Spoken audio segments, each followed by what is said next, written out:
Se alguns meses atrás alguém me dissesse que eu escreveria um livro sobre sexo no casamento, eu não acreditaria.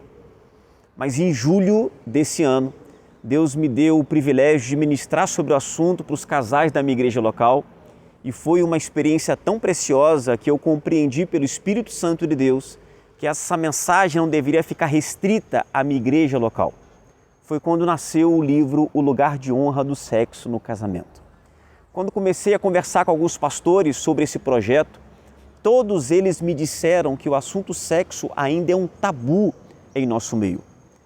A grande verdade é que nós gastamos tempo demais falando do sexo errado, a gente combate a fornicação, o adultério e até mesmo a questão da pornografia, mas a gente gasta muito pouco tempo falando daquilo que é certo, do sexo correto. E essa nossa ênfase negativa tem comunicado uma mensagem muito negativa, tanto para os solteiros quanto para os casados. Os solteiros que crescem em nosso meio, eles vão alimentando essa visão de que o sexo é sujo e quando se casam cheios de bloqueios nessa área. E os casados entendem, pela nossa ênfase no sexo errado, que Deus apenas está interessado em nossa fidelidade conjugal. A nossa satisfação sexual não é do interesse divino.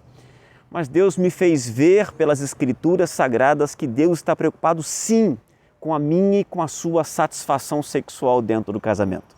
E é sobre isso que nós tratamos nas páginas que você vai encontrar do livro O Lugar de Honra do Sexo no Casamento. A gente começa falando sobre a importância do sexo no casamento. Depois a gente fala sobre abstinência sexual no relacionamento conjugal. Aí a gente fala depois sobre o que é permitido no ato sexual, quantas dúvidas existem em relação a isso. Depois a gente fala sobre sensualidade dentro das quatro paredes e termina falando sobre interesse e desinteresse sexual no casamento. O livro é extremamente bíblico, são dezenas de textos bíblicos que nós compartilhamos para que possamos fundamentar esta visão que nós temos em relação a sexo no casamento. Ao longo do texto, nós abrimos parênteses para conversar tanto com solteiros quanto com casados. Nosso interesse, primeiramente, é ajudar os solteiros na escolha do seu par para toda a vida e ajudá-los também na preparação para os desafios que os aguardam na vida a dois.